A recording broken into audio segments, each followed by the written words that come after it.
Çin işgal hükümeti Doğu Türkistan'daki doğal kaynakları yağmalamak için çabalarını hızlandırıyor ve son yıllarda Çin vilayetlerine büyük miktarda transfer yapıyor.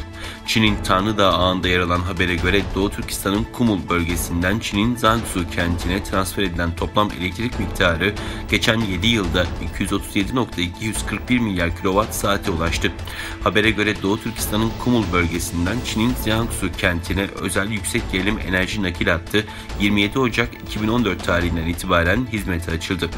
Bilgilere göre Doğu Türkistan kaynaklı 237,241 milyon kilowatt saatlik enerji transferi sayesinde Çin anakarasında 190 milyon tondan fazla karbondioksit salınımı, 1,8 milyon tondan fazla kükürt dioksit salınımı ve azot oksit emisyonları 1,54 milyon tondan fazla azaldığı öne sürülüyor.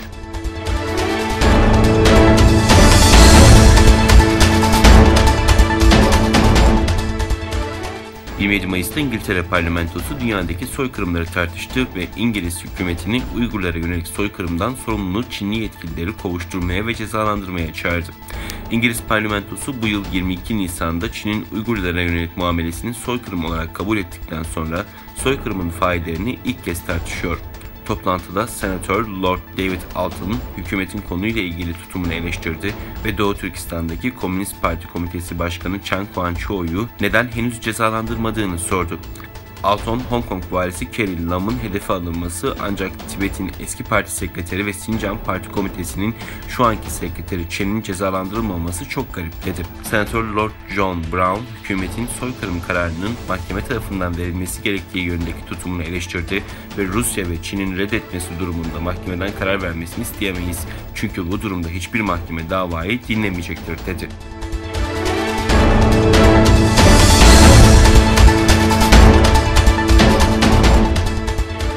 Çin bandıralı 4 sahil güvenlik gemisinin Doğu Çin denizindeki tartışmalı Senkaku adaları etrafında Japonya karasularına girdiği bildirildi. Okinawa eyaletinin Naha ilçesindeki 11. Bölge Sahil Güvenlik Karargahı'na göre Çin'e ait gemiler Japon ulusal karasularını ihlal etti. Buna göre tartışmalı Senkaku adaları etrafında dün sabah yerel saatte 3 civarında dolaşan 2 gemi bölgedeki Aosuri adasının 20 kilometre kuzeyine yaklaştı. Sabah yerel saatte 9 sularında Çin'e ait 2 gemi daha bölgeye gelerek devreye atan diğer gemilere katıldı. Kamu yayıncısına göre Çin bandıralı gemiler tartışmalı Senkaku etrafında bu yıl 18. kez Japonya karasularını ihlal etti.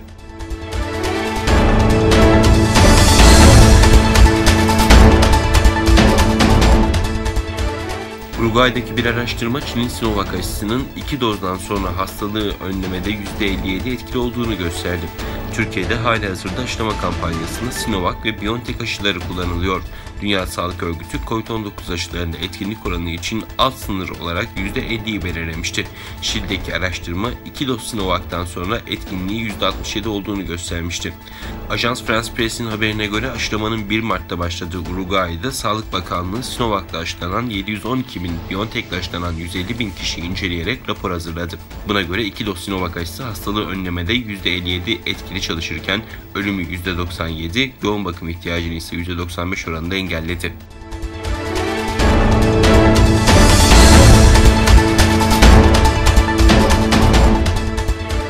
Uzayda kalıcı bir istasyon inşa etmeyi hedefleyen Çin, söz konusu plan kapsamında kargo ikmal uzay aracı Tianzhu 2'yi başarılı şekilde uzaya fırlattığını duyurdu.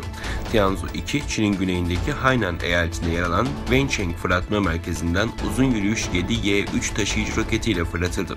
Fırlatmanın 604 saniye sonrasında uzay aracı roketten ayrılarak yörüngesine girdi. Daha önce 20 Mayıs günü gerçekleşeceği açıklanan fırlatma teknik nedenler dolayısıyla son anda ertelenmişti. Tianzhu 2, 13,5 ton fırlatma ağırlığına sahipken 6,9 ton ağırlığında yük taşıyabiliyor. Tianzhu 2'nin Çin'in uzay istasyonunun çekirdek modülüne kilitlenerek donanım ve malzeme desteğiyle yakıt ikmalinde bulunması ve yörüngede bazı deneyler gerçekleştirmesi bekleniyor.